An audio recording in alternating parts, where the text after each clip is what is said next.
May 1,001 dahilan kung bakit sa kauna-unahang pagkakataon ay hinagilap ko muli ang remote sa bahay. Pagkatapos ng mahabang panahon na iniwasan ko ang TV, pagkatapos ng tuluyang kawalan ko ng pakialam sa paulit-ulit na mundo ng mga artista, tinuruan niyo ulit ako na huwag magsawa sa kapangyarihan ng kilig. At natutunan ko na minsan may mga bagay pa rin na karapat-dapat na abangan. Gaano man kainit ang kalagitnaan ng katanghalian. Dahil kay Min, naiintindihan na natin lahat na sa likod ng bawat abaniko, ang dalagang Pilipina ay may hindi matatagong tapang. Na ang kagandahan ay ang pagiging malaya sa detensyon at mga baligtad na konsepto. Na kung ngumiti ka dapat ng todo bigay. At kung magmamahal ka, ipaglaban mo.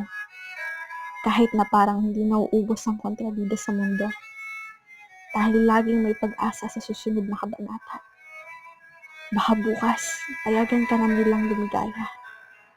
Baka bukas, makikita mo na yung dahilan kung bakit ka bumabangon sa umaga. Baka palang araw, mahahawakan mo na yung kamay niya. At masasabi mo na sa kanya sa sarili mong boses kung gaano kakatagal ang hintay. At kung paanong sulit ang bawat segundong ipinagdasal mo siya. Sana.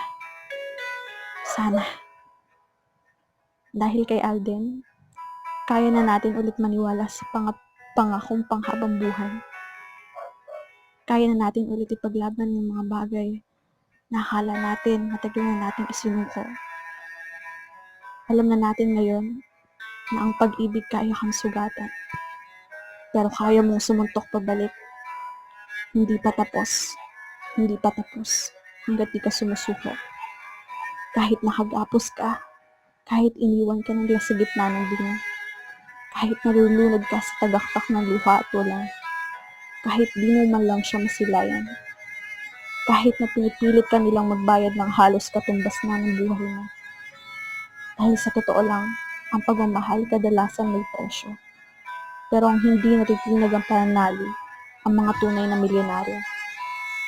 Laban pa, sabihin mo sa kanya na matagal mo na itong pinapangarap.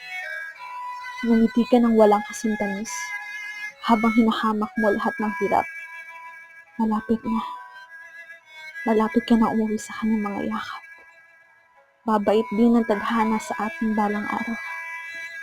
Malapit na tayong lumaya sa sari-saring mukha ng lungkot. Bukas sasayaw tayo hanggang bumigay ang ating mga katawan sa tuwa. Natawa tayo ng sobrang lakas hanggang marinig tayo ng mga bituin sa lang. Halikan natin ang puso ng bawat isa. Magpapaalam tayo sa ating mga takot. Hindi tayo magpapapigil. Iibig tayo ng walang hanggan. Hindi na tayo iiyak.